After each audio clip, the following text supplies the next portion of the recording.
Afluência às urnas mais uma vez em diminuição nas eleições municipais da região.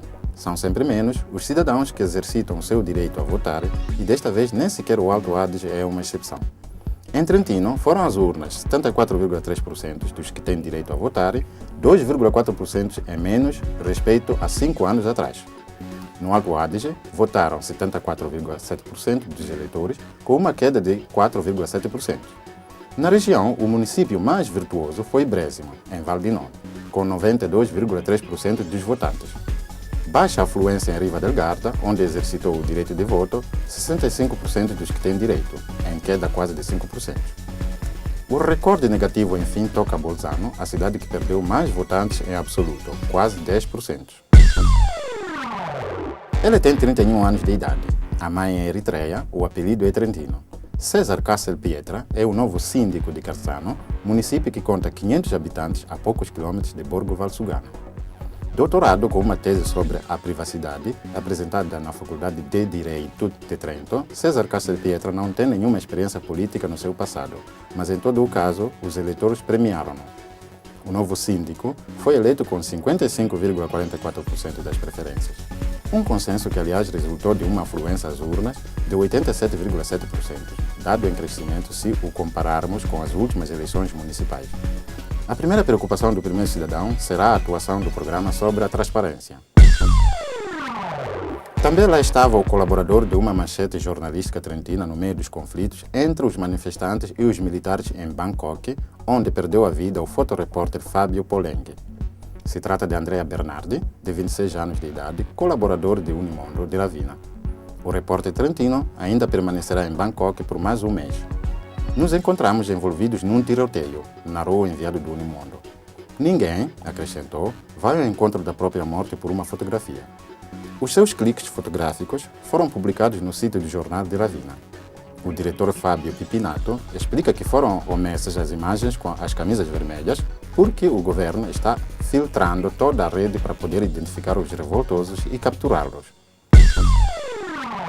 Os preços em Trento tornam a correr. O dado é confirmado pelo ISTAT, Instituto de Estatística Nacional, e pelo Serviço Estatístico da província, que indica um aumento do índice geral no mês de abril de 1,8%, superior àquele nacional que está parado a 1,6%.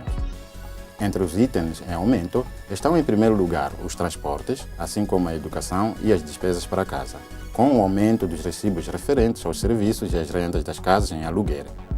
Os transportes aumentam de 6% também por causa do aumento dos combustíveis.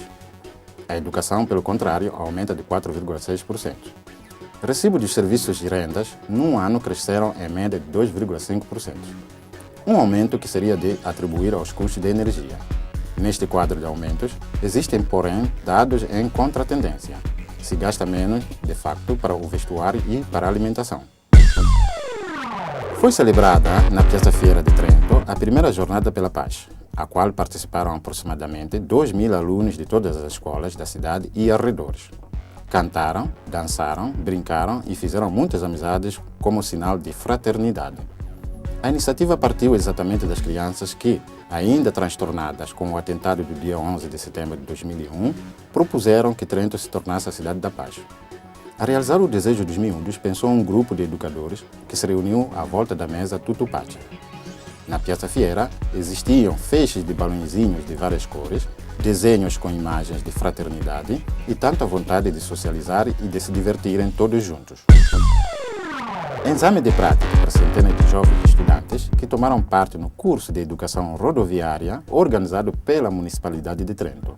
As crianças se cimentaram em percursos simulados com as bicicletas, testes, problemas de lógicas e jogos de classe. O cenário era aquele da Piazza Dante, etapa conclusiva das atividades de educação para andar na estrada, que viram envolvidas mais de 1.000 crianças das escolas primárias e médias da cidade e das municipalidades limítrofes. Se tratou de uma espécie de exame final para verificar quanto assimilaram ao longo das lições teóricas realizadas nas aulas durante o ano escolar. Um modo brincalhão para aprender os princípios da segurança, da prudência e da defesa da própria incolumidade daqueles dos outros.